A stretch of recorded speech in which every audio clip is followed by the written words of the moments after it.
ಇಡೀ ದೇಶವೇ ಹೆಮ್ಮೆ ಪಡುವಂತಹ ಶಿಲ್ಪಿ ಅರುಣ್ ಯೋಗಿರಾಜ್ ಅವರಿಗೆ ಈಗ ಅಮೆರಿಕದಿಂದ ವೀಸಾ ನಿರಾಕರಣೆಯಾಗಿದೆ. ಈ ಬಗ್ಗೆ ಮಾತಾಡೋದ್ರ ಜೊತೆಗೆ ಮೈಸೂರು ಸಂಸದರಾದಂತಹ ಯದುವೀರ್ ಇದ್ದಾರೆ, ಅವ್ರನ್ನ ಮಾತಾಡಿಸ್ತಾ ಹೋಗ್ತೀನಿ. ಸರ್, ನಿಮ್ಗೆ ವಿಚಾರ ಗೊತ್ತಾಗಿದೆ ಸರ್? ವಿಚಾರ ಗೊತ್ತಾಗಿದೆ. ಈಗಲೇ ಅರುಣ್ ಜೊತೆನೂ ಮಾತಾಡಿದ್ದೆ. ಇದು ಏನು ವೀಸಾನು ರಿಜೆಕ್ಟ್ ಮಾಡಿದವರು ನಮ್ಮ ಅಕ್ಕ ಸಮ್ಮೇಳನಕ್ಕೆ ಹೋಗಬೇಕಾಗಿತ್ತು ಅಮೆರಿಕಾಗೆ. ಅದಕ್ಕಾಗಿ ಅವರು ವೀಸಾ ಅರ್ಜಿ ಹಾಕಿದ್ರು, ಆದರೆ ಎಂಬಸಿಯಿಂದ ರಿಜೆಕ್ಷನನ್ನು ಕೊಟ್ಟಿದ್ದಾರೆ. ಸೊ ಅದೇನದೇ ವಿಷಯನೂ ಸರಿಯಾಗಿ ತಿಳ್ಕೊಂಡು ಅದಕ್ಕೆ ಸಂಬಂಧಪಟ್ಟಿರೋ ಏನು ಮಿನಿಸ್ಟ್ರಿ ಇದೆ ಅದ್ರ ಜೊತೆ ಚರ್ಚೆ ಮಾಡಿಕೊಂಡು ಹೇಗೆ ಮುಂದುವರಿಬೇಕು ಅಂತ ನಾವು ನೋಡ್ತೀವಿ. ಸರ್, ಅರುಣ್ ಅವ್ರ ಜೊತೆ ಮಾತಾಡಿದ್ರೆ ಸರ್ ಅಂತ? ಮಾತಾಡಾಗಿದೆ, ಎಲ್ಲ ವಿಷಯನೂ ಹೇಳಿದ್ದಾರೆ. ಯಾವುದೇ ಕಾರಣ ಇಲ್ಲದೇ ರಿಜೆಕ್ಟ್ ಮಾಡಿದ್ದಾರೆ ಅಂತ ಹೇಳಿದರು. ಸೊ ಅದಕ್ಕಾಗಿ ನಾನು ಇದು ಏನು ಸಂಬಂಧಪಟ್ಟಿರೋ ಮಿನಿಸ್ಟ್ರಿ ಜೊತೆ ತಗೋತೀವಿ ಕೆಲಸ. ಅಂದರೆ ಭಾರತೀಯರ ಕಾರಣಕ್ಕೆ ರಿಜೆಕ್ಟ್ ಮಾಡಿದ್ದಾರೆ ಅನ್ಸುತ್ತೆ, ಹೇಗೆ ಏನು ಅನಿಸುತ್ತೆ ಸರ್? ಯಾಕಂದ್ರೆ ನೀವು ಕೂಡ ಅನೇಕ ದೇಶಗಳ ಟ್ರಾವೆಲ್ ಮಾಡಿದ್ದೀರಾ ಸರ್.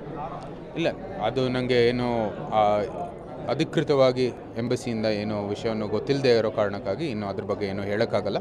ಅವರು ಏನು ಹೇಳ್ತಾರೆ ಅದಾದ ನಂತರ ನಾವು ನೋಡೋಣ. ಯಾಕಂದರೆ ಒಂದು ಹಿಂದೂ ಅನ್ನೋ ಒಂದು ಕಾರಣಕ್ಕೆ ಈ ರೀತಿ ರಿಜೆಕ್ಟ್ ಮಾಡಿದ್ದಾರೆ ಅನ್ನುವಂತಹ ಚರ್ಚೆಗಳು ಶುರು ಆಗಿದೆ ಸರ್. ಈಗ ಅದಾಗಿದ್ರೂ ಸಹ ನಾವು ವಿಷಯ ಸರಿಯಾಗಿ ತಿಳ್ಕೊಬೇಕಾಗಿದೆ, ಏನಕ್ಕೆ ರಿಜೆಕ್ಟ್ ಮಾಡಿದ್ದಾರೆ ಅಂತ ನೋಡ್ಕೋಬೇಕಾಗಿದೆ. ಮಿನಿಸ್ಟ್ರಿ ಜೊತೆ ನಾವು ಏನು ಇದು ಅವ್ರ ಜೊತೆ ಏನು ಚರ್ಚೆ ಮಾಡಬೇಕಾಗಿದೆ ವಿಷಯವನ್ನು ಅವ್ರಿಗೂ ಕೂಡ ತಿಳಿಸಿ ಆಮೇಲೆ ನಂತರ ಮುಂದುವರಿತೀವಿ. ವೀಸಾ ಕೊಡಿಸುವಂಥ ಕೆಲಸ ಆಗುತ್ತೆ ಸರ್ ಅಂತ ನೀವು ಪ್ರಯತ್ನ ಮಾಡ್ತೀರಾ ಹೇಗೆ ಸರ್ ಅಂತ? ಪ್ರಯತ್ನವನ್ನು ಮಾಡ್ತೀವಿ, ಆದರೆ ಅದು ಎಂಬಸಿಗೆ ಬಿಟ್ಟಿರುವಂಥದ್ದು. ಆದರೆ ನಾವು ಮಿನಿಸ್ಟ್ರಿಗೆ ಸಂಬಂಧಪಟ್ಟಿರೋ ಏನು ಕೆಲಸ ಮಾಡಬೇಕು ಅದನ್ನ ನಾವು ಮಾಡ್ತೀವಿ. ಇಡೀ ದೇಶವೇ ಹೆಮ್ಮೆ ಪಡುವಂತಹ ಶಿಲ್ಪಿ ಅವ್ರಿಗೆ ಈ ರೀತಿಯಾದಂತಹ ಒಂದು ರೀತಿ ಅವಮಾನ, ಆ ರೀತಿಯಾದಂತಹ ಅವ್ರು ಕೂಡ ಸಾಕಷ್ಟು ಬೇಜಾರಲ್ಲಿದ್ದಾರೆ ಸರ್ ಈ ವಿಚಾರವಾಗಿ. ನಿಜ, ಅವರು ಮೈಸೂರಿಗೆ, ಇಡೀ ನಮ್ಮ ರಾಜ್ಯಕ್ಕೆ, ದೇಶಕ್ಕೆ ಕೊಟ್ಟಿರುವಂಥದ್ದು ಕೊಡುಗೆ ಅಪಾರವಾದದ್ದು. ಆದಿಶಂಕರಾಚಾರ್ಯರ ಪ್ರತಿಮೆ ಇರ್ಬೋದು, ಸುಭಾಷ್ ಚಂದ್ರ ಬೋಸ್ ಅವರ ಪ್ರತಿಮೆ ಇರ್ಬೋದು, ಎಲ್ಲಕ್ಕಿಂತ ಪ್ರಮುಖವಾಗಿರುವಂಥದ್ದು ನಮ್ಮ ಅಯೋಧ್ಯೆ ಶ್ರೀ ಬಾಲರಾಮನ ವಿಗ್ರಹವನ್ನು ಕೂಡ ಇಲ್ಲೇ ಸೃಷ್ಟಿ ಮಾಡಿ ಅಲ್ಲಿ ಕಳಿಸಿರುವಂಥದ್ದು ನಮಗೆಲ್ಲರಿಗೂ ಹೆಮ್ಮೆಯ ವಿಷಯ. ಅದ್ರ ಜೊತೆಗೆ ನಮ್ಮ ಮೈಸೂರಿನ ಶಿಲ್ಪಿ ಪರಂಪರೆಯನ್ನು ಕೂಡ ಮತ್ತೊಮ್ಮೆ ಅದು ಒಂದು ದೊಡ್ಡ ಹೆಸರು ತಂದಿರೋದು ಅರುಣ್ ಯೋಗಿರಾಜ್ ಅವರೇ. ಈ ನಿಟ್ಟಿನಲ್ಲಿ ನಾವು ಅದನ್ನು ಅದಕ್ಕೆ ಏನು ಪರಿಹರಿಸ್ಬೋದು ಅಂತ ನಾವು ನೋಡ್ತೀವಿ. ಯಾಕಂದರೆ ಅವರು ಕೂಡ ಮಾತಾಡ್ತಾ ಹೇಳ್ತಾ ಇದ್ರು ಸರ್, ಅದೇ US ಮುಂದೆ ಯಾರು ಕೂಡ ಇಲ್ಲ, ಅವ್ರು ದೊಡ್ಡಳ್ಳರ, ಅವ್ರ ಮುಂದೆ ಯಾರು ಏನು ಮಾಡೋಕ್ಕಾಗುತ್ತೆ ಅನ್ನೋ ಆ ರೀತಿಯಲ್ಲಿ ಮಾತಾಡ್ತಾ ಇದ್ರು ಸರ್. ಇಲ್ಲ, ಅದು ಏನದೇ ಭಾಳ ಗಂಭೀರವಾಗ್ತು ಇದು ವಿಷಯ, ಭಾಳ ಗಂಭೀರ ನಮಗೆ. ನಾವು ಇದು ಮಿನಿಸ್ಟ್ರಿ ಜೊತೆ ತೊಗೊಂಡು ಹೇಗೆ ಮುಂದುವರಿಬೇಕು ಅಂತ ಅವ್ರ ಜೊತೆ ಚರ್ಚೆ ಮಾಡ್ತೀವಿ. ಇದಿಷ್ಟು ಸಂಸದರಾದಂತಹ ಯದುವೀರ್ ಅವರ ಮಾತುಗಳು. ಕ್ಯಾಮ್ರಾ ಪರ್ಸನ್ ಜೊತೆಗೆ ವಿನೋದ್ ಪಡವಾರಿ, ರಿಪಬ್ಲಿಕ್ ಕನ್ನಡ, ಮೈಸೂರು.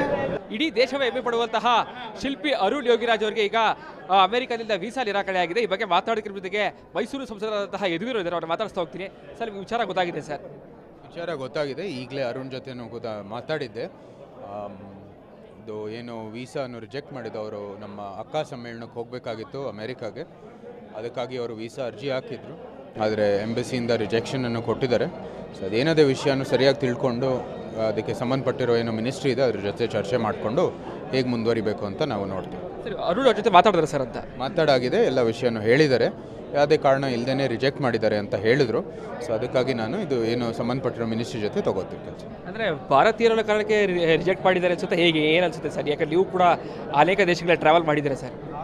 ಇಲ್ಲ, ಅದು ನನಗೆ ಏನು ಅಧಿಕೃತವಾಗಿ ಎಂಬಸಿಯಿಂದ ಏನು ವಿಷಯವನ್ನು ಗೊತ್ತಿಲ್ಲದೆ ಇರೋ ಕಾರಣಕ್ಕಾಗಿ ಇನ್ನು ಅದ್ರ ಬಗ್ಗೆ ಏನು ಹೇಳೋಕ್ಕಾಗಲ್ಲ. ಅವರು ಏನು ಹೇಳ್ತಾರೆ ಅದಾದ ನಂತರ ನಾವು ನೋಡೋಣ. ಯಾಕಂದರೆ ಒಂದು ಹಿಂದೂ ಅನ್ನೋ ಒಂದು ಕಾರಣಕ್ಕೆ ಈ ರೀತಿ ರಿಜೆಕ್ಟ್ ಮಾಡಿದ್ದಾರೆ ಅನ್ನುವಂತಹ ಚರ್ಚೆಗಳು ಶುರು ಆಗಿದೆ ಸರ್. ಈಗ ಅದಾಗಿದ್ರೂ ಸಹ ನಾವು ವಿಷಯ ಸರಿಯಾಗಿ ತಿಳ್ಕೊಬೇಕಾಗಿದೆ, ಏನಕ್ಕೆ ರಿಜೆಕ್ಟ್ ಮಾಡಿದ್ದಾರೆ ಅಂತ ನೋಡ್ಕೋಬೇಕಾಗಿದೆ. ಮಿನಿಸ್ಟ್ರಿ ಜೊತೆ ನಾವು ಏನು ಇದು ಅವ್ರ ಜೊತೆ ಏನು ಚರ್ಚೆ ಮಾಡಬೇಕಾಗಿದೆ ವಿಷಯವನ್ನು ಅವ್ರಿಗೂ ಕೂಡ ತಿಳಿಸಿ ಆಮೇಲೆ ನಂತರ ಮುಂದುವರಿತೀವಿ.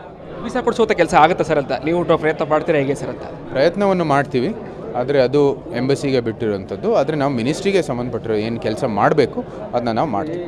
ಇಡೀ ದೇಶವೇ ಹೆಮ್ಮೆ ಪಡುವಂತಹ ಶಿಲ್ಪಿ ಅವ್ರಿಗೆ ಈ ರೀತಿಯಾದಂತಹ ಒಂದು ರೀತಿ ಅವಮಾನ, ಆ ರೀತಿಯಾದಂತಹ ಅವ್ರು ಕೂಡ ಸಾಕಷ್ಟು ಬೇಜಾರಲ್ಲಿದ್ದಾರೆ ಸರ್ ಈ ವಿಚಾರವಾಗಿ. ನಿಜ, ಅವರು ಮೈಸೂರಿಗೆ, ಇಡೀ ನಮ್ಮ ರಾಜ್ಯಕ್ಕೆ, ದೇಶಕ್ಕೆ ಕೊಟ್ಟಿರುವಂಥದ್ದು ಕೊಡುಗೆ ಅಪಾರವಾದದ್ದು. ಆದಿಶಂಕರಾಚಾರ್ಯರ ಪ್ರತಿಮೆ ಇರ್ಬೋದು, ಸುಭಾಷ್ ಚಂದ್ರ ಬೋಸ್ ಅವರ ಪ್ರತಿಮೆ ಇರ್ಬೋದು, ಎಲ್ಲಕ್ಕಿಂತ ಪ್ರಮುಖವಾಗಿರುವಂಥದ್ದು ನಮ್ಮ ಅಯೋಧ್ಯೆ ಶ್ರೀ ಬಾಲರಾಮನ ವಿಗ್ರಹವನ್ನು ಕೂಡ ಇಲ್ಲೇ ಸೃಷ್ಟಿ ಮಾಡಿ ಅಲ್ಲಿ ಕಳಿಸಿರುವಂಥದ್ದು ನಮಗೆಲ್ಲರಿಗೂ ಹೆಮ್ಮೆಯ ವಿಷಯ. ಅದ್ರ ಜೊತೆಗೆ ನಮ್ಮ ಮೈಸೂರಿನ ಶಿಲ್ಪಿ ಪರಂಪರೆಯನ್ನು ಕೂಡ ಮತ್ತೊಮ್ಮೆ ಅದು ಒಂದು ದೊಡ್ಡ ಹೆಸರು ತಂದಿರೋದು ಅರುಣ್ ಯೋಗಿರಾಜ್ ಅವರೇ. ಈ ನಿಟ್ಟಿನಲ್ಲಿ ನಾವು ಅದನ್ನು ಅದಕ್ಕೆ ಏನು ಪರಿಹರಿಸ್ಬೋದು ಅಂತ ನಾವು ನೋಡ್ತೀವಿ. ಯಾಕಂದರೆ ಅವರು ಕೂಡ ಮಾತಾಡ್ತಾ ಹೇಳ್ತಾ ಇದ್ರು ಸರ್, ಅದೇ US ಮುಂದೆ ಯಾರು ಕೂಡ ಇಲ್ಲ, ಅವ್ರು ದೊಡ್ಡಳ್ಳರ, ಅವ್ರ ಮುಂದೆ ಯಾರು ಏನು ಮಾಡೋಕ್ಕಾಗುತ್ತೆ ಅನ್ನೋ ಆ ರೀತಿಯಲ್ಲಿ ಮಾತಾಡ್ತಾ ಇದ್ರು ಸರ್. ಇಲ್ಲ, ಅದು ಏನದೇ ಭಾಳ ಗಂಭೀರವಾಗ್ತು ಇದು ವಿಷಯ, ಭಾಳ ಗಂಭೀರ ನಮಗೆ. ನಾವು ಇದು ಮಿನಿಸ್ಟ್ರಿ ಜೊತೆ ತೊಗೊಂಡು ಹೇಗೆ ಮುಂದುವರಿಬೇಕು ಅಂತ ಅವ್ರ ಜೊತೆ ಚರ್ಚೆ ಮಾಡ್ತೀವಿ. ಇದಿಷ್ಟು ಸಂಸದರಾದಂತಹ ಯದುವೀರ್ ಅವರ ಮಾತುಗಳು. ಕ್ಯಾಮ್ರಾ ಪರ್ಸನ್ ಜೊತೆಗೆ ವಿನೋದ್ ಪಡವಾರಿ, ರಿಪಬ್ಲಿಕ್ ಕನ್ನಡ, ಮೈಸೂರು.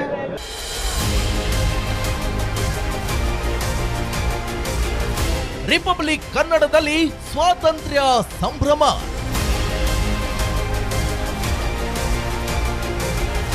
ಕೆಂಪು ಕೋಟೆಯಲ್ಲಿ ಮೋದಿ ಭಾಷಣ ಲೈವ್.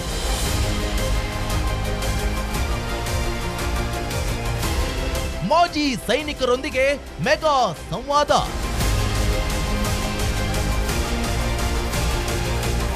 ನಾಡಿನ ಇಂಚಿಂಚಲ್ಲೂ ಸಂಭ್ರಮದ ಬಿಗ್ ಕವರೇಜ್.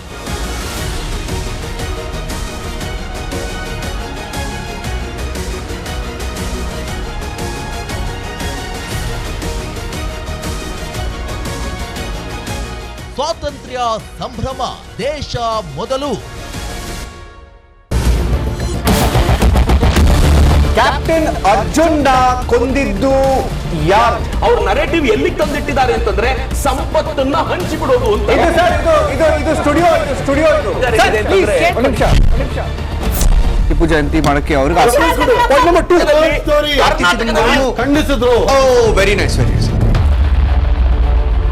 ಯಾರು ತಪ್ಪು ಮಾಡಿರೋದಿಲ್ಲಿ? ಓಲೈಕೆ ಹೇಳಿಕೆ ಇದು ಅಂತ ಹೇಳಿ ಯಾಕೆ ಪರಿಗಣಿಸಬಾರದು?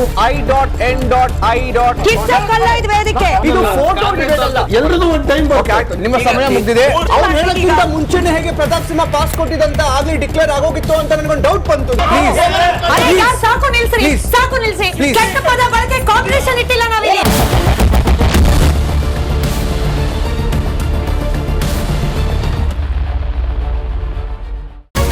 ರಿಪಬ್ಲಿಕ್ ವರ್ಡ್ ಆಪ್ ಇದು ಕೇವಲ ಅಪ್ಲಿಕೇಶನ್ ಅಲ್ಲ, ಸಮಗ್ರ ಸುದ್ದಿಗಳ ಸಂಪರ್ಕ ಮಾರ್ಗಕ್ಕೆ ಕ್ರಾಂತಿಕಾರಿ ಬದಲಾವಣೆ. ರಿಪಬ್ಲಿಕ್ ವರ್ಡ್ ಆಪ್ ಕೇವಲ ಸುದ್ದಿ ಅಪ್ಲಿಕೇಶನ್ ಪರಿಚಯಿಸ್ತಾ ಇಲ್ಲ, ಬದಲಾಗಿ ಡಿಜಿಟಲ್ ಸುದ್ದಿ ಬಳಕೆಯ ಹೊಸ ಯುಗಕ್ಕೆ ನಾಂದಿ ಹಾಡ್ತಾ ಇದೆ. ಇದೊಂದು ಬ್ರೇಕಿಂಗ್ ನ್ಯೂಸ್, ಪ್ರಭಾವಶಾಲಿ ಕಾರ್ಯಕ್ರಮಗಳಿಗೆ ಗಟ್ಟಿಯಾದ ನ್ಯೂಸ್.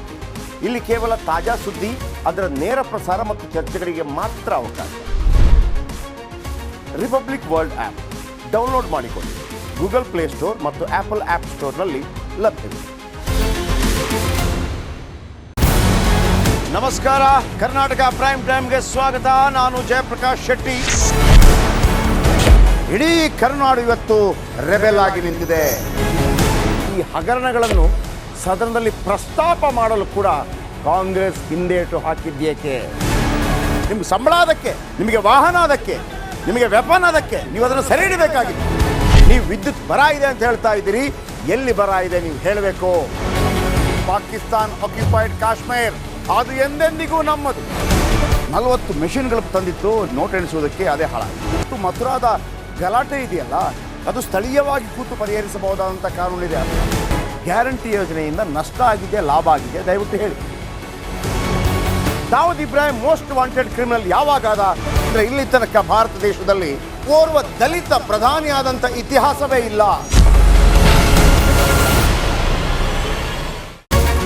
ರಿಪಬ್ಲಿಕ್ ವರ್ಲ್ಡ್ ಆಪ್ ಇದು ಕೇವಲ ಅಪ್ಲಿಕೇಶನ್ ಅಲ್ಲ, ಸಮಗ್ರ ಸುದ್ದಿಗಳ ಸಂಪರ್ಕ ಮಾರ್ಗಕ್ಕೆ ಕ್ರಾಂತಿಕಾರಿ ಬದಲಾವಣೆ. ರಿಪಬ್ಲಿಕ್ ವರ್ಲ್ಡ್ ಆಪ್ ಕೇವಲ ಸುದ್ದಿ ಅಪ್ಲಿಕೇಶನ್ ಅನ್ನ ಪರಿಚಯ ಮಾಡ್ತಾ ಇಲ್ಲ, ಬದಲಾಗಿ ಡಿಜಿಟಲ್ ಸುದ್ದಿ ಬಳಕೆಯ ಹೊಸ ಯುಗಕ್ಕೆ ನಾಂದಿ ಹಾಡ್ತಾ ಇದೆ. ಇದೊಂದು ಬ್ರೇಕಿಂಗ್ ನ್ಯೂಸ್, ಪ್ರಭಾವಶಾಲಿ ಕಾರ್ಯಕ್ರಮಗಳಿಗೆ ಗಟ್ಟಿಯಾದ ವೇದಿಕೆ. ರಿಪಬ್ಲಿಕ್ ವರ್ಲ್ಡ್ ಅಪ್ಲಿಕೇಶನ್ ಈಗ ಲೈವ್ ಆಗಿದೆ. ಗೂಗಲ್ ಪ್ಲೇ ಸ್ಟೋರ್ ಮತ್ತು ಆಪಲ್ ಆಪ್ ಸ್ಟೋರ್ ಎರಡರಲ್ಲೂ ಲಭ್ಯವಿದೆ. ಈಗಲೇ ಡೌನ್ಲೋಡ್ ಮಾಡಿ.